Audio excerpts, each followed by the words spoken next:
Good morning students of class 5, subject EVS, lesson number 4। अब आपको वही लेसन पढ़ाए जाएंगे जो आपके कोर्स में आएंगे, RBSC की तरफ से जो कोर्स रिलीज हुआ है उसके हिसाब से। Now take out lesson number 4, let's clean together, page number 19। We were celebrating Gandhi Jayanti on 2 October in our school. तो ये जो बता रहे हैं वो बता रहे हैं कि हमारे स्कूल में हमने 2 अक्टूबर को गांधी जयंती सेलिब्रेट किया। On that day the work of cleanliness was going on at all the places under the clean India mission in our country.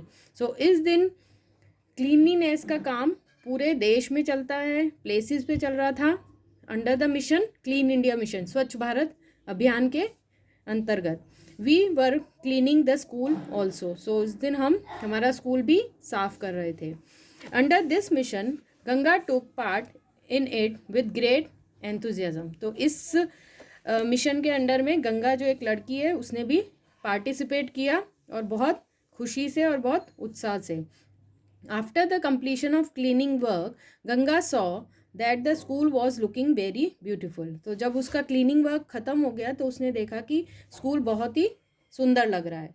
When Ganga went home she narrated the entire incident to her mother. तो जब गंगा अपने घर जाती है तो ये सारी बातें वो अपने मदर को बताती है। And also promise to help her in cleaning their home.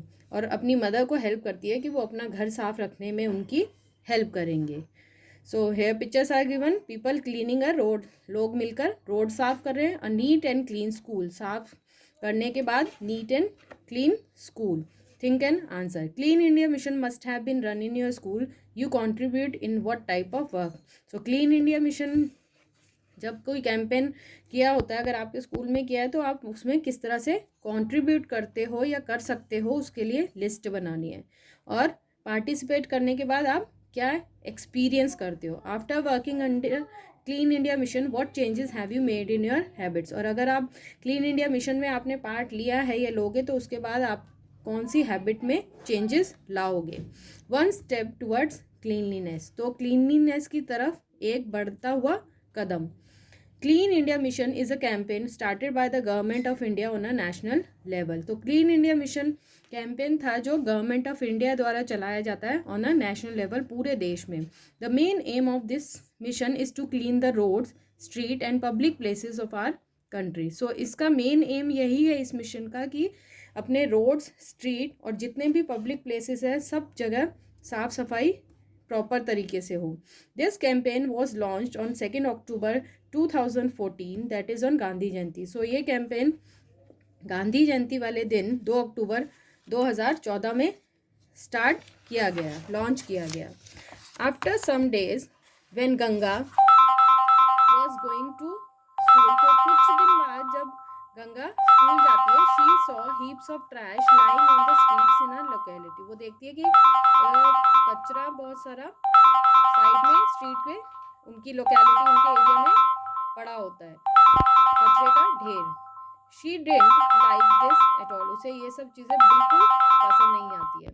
When she reached school she discuss this with her classmates. तो जब वो स्कूल पहुंचती है तो वो इस बारे में अपने क्लासमेट से डिस्कस करती है। Ganga told them that we maintain cleanliness at our homes and schools etcetera, but the road streets remain dirty, then what is the use of such cleanliness. तो गंगा कहती है कि जब हम हमारे स्कूल को और घर को साफ रखते हैं तो हमारे आस पड़ोस के जो रोड्स हैं, स्ट्रीट्स हैं, आस पड़ोस का एरिया है, तो हम उसे क्यों नहीं साफ रखते। तो ऐसी क्लीनलीनेस रखने का फ़ायदा ही क्या है। Suddenly Harish interrupted and said, but this is not our work, what we can do about it. तो एक जो उसका क्लासमेट है हरीश, वो एकदम से इंटरप्ट करता है और कहता है कि ये हमारा काम नहीं है, हम इस बारे में कर ही क्या सकते हैं।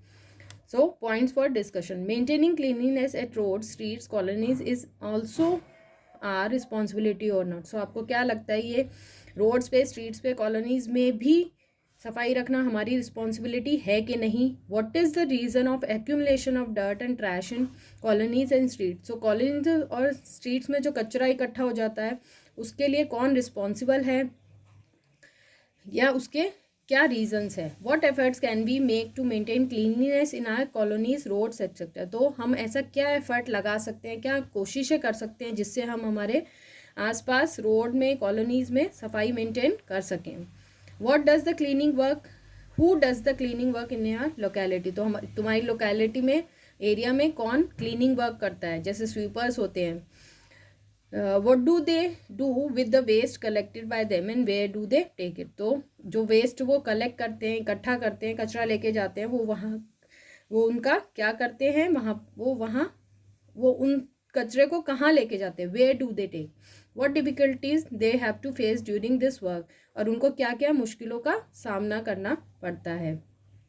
If the trash lying around your school and home is not cleaned continuously for 1 week, that what will happen। so अगर आपके स्कूल या घर के आसपास कचरा 1 सप्ताह तक पड़ा रहे, साफ नहीं करे उसे कोई, तो उसका क्या असर होगा, what will happen, तो क्या होगा। Make a list of those items from a trash generated from your house which can be used। तो आपके घर में ऐसा ट्रैश, ऐसा कचरा जो होता है जो उसको हम रीयूज़ कर सकते हैं, उसकी लिस्ट बनानी है।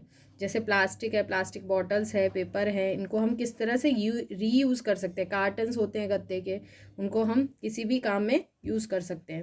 With the help of similar such items like paper, cardboard, bags, try to make some useful things. तो इन चीज़ों से यूज़फुल थिंग्स बनाने की कोशिश कीजिए।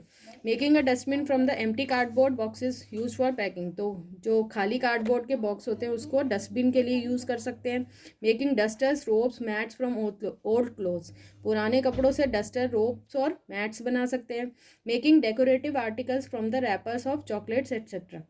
और जो रैपर्स पैकेट के होते हैं चॉकलेट्स के, उससे डेकोरेटिव आर्टिकल्स बना सकते हैं। So read this lesson up to this page number 21। आगे का नेक्स्ट क्लास में पढ़ेंगे। Bye, have a nice day.